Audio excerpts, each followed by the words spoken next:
अगर हम चांद पर चले जाए तो हमें क्या क्या देखने को मिलेगा? तो चलिए दोस्तों, हम आपको ले चलते हैं चंदा मामा के सफर पर। हमारी पृथ्वी से चांद 3,84,000 किलोमीटर दूर है। अगर हम स्पेसक्राफ्ट में बैठकर चांद पर जाए तो 4 दिन बाद हम चांद की जमीन पर होंगे। जैसे ही हम चांद की जमीन पर उतरेंगे, यहाँ आपको बड़े बड़े गड्ढे दिखेंगे और यहाँ की जमीन भी उबड़ खाबड़ नजर आएगी।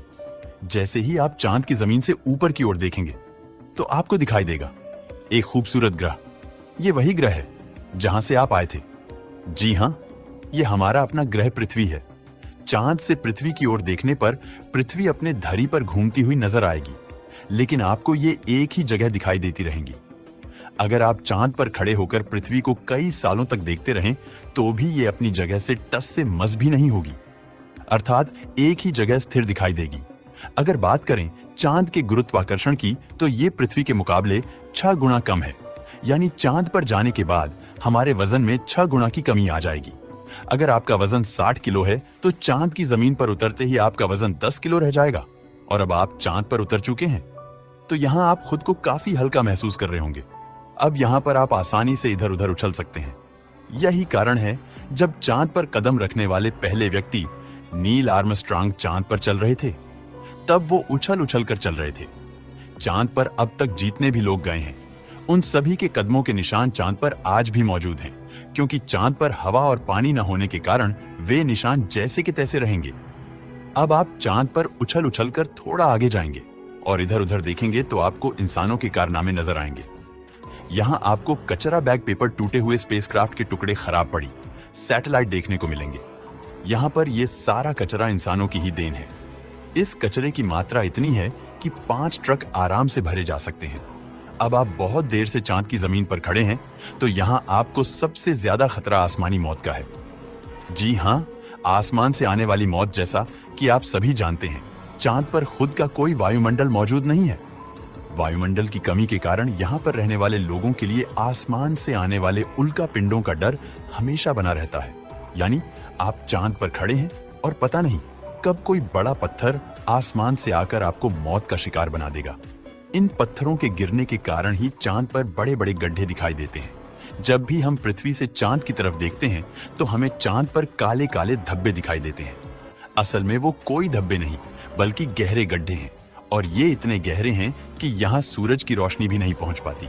इसलिए ये हमें काले धब्बे दिखाई देते हैं।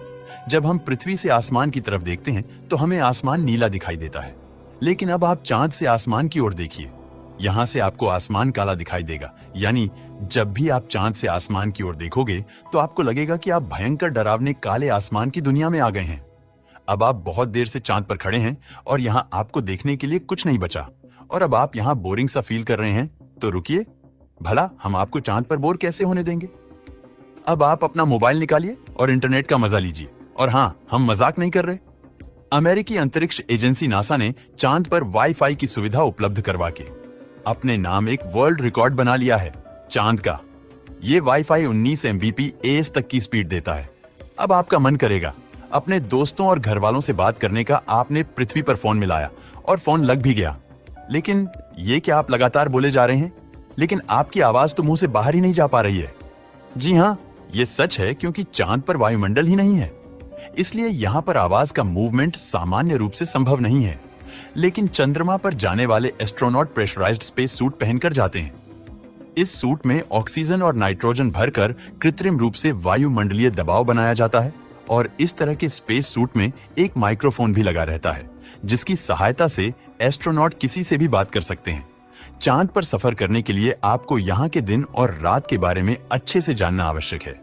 चांद पृथ्वी का एक चक्कर लगाने में 27.3 दिन का समय लेता है, और इसे खुद के धरी पर चक्कर लगाने में भी इतना ही समय लग जाता है। इसी कारण हमें पृथ्वी से चांद का एक ही हिस्सा दिखाई देता है, दूसरा हिस्सा हमेशा छिपा रहता है।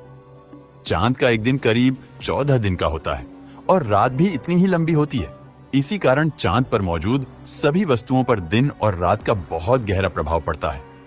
चांद पर रात बहुत ठंडी होती है। रात में यहाँ का तापमान -153 डिग्री तक रहता है। वहीं दिन का तापमान 180 डिग्री सेल्सियस तक पहुंच जाता है। इसके अलावा चांद के अलग अलग हिस्सों की परिस्थितियां भी अलग अलग होती हैं। वैज्ञानिक के अनुसार चांद के साउथ पोल का तापमान दिन में भी ठंडा ही रहता है, लेकिन यहाँ की रातें बर्फीली होती है। जैसे जैसे रात गहरी होती जाती है, तापमान भी गिरता रहता है, जो कि इस क्षेत्र में रहने की स्थिति को और भी खराब कर देता है।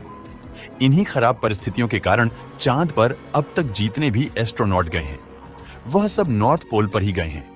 अगर आप गलती से चांद के इन इलाकों में पहुंच गए तो नजारे भयंकर और जानलेवा ही होंगे। तो दोस्तों, आपको चांद का ये डरावना लेकिन जानकारियों से भरा ये सफर कैसा लगा?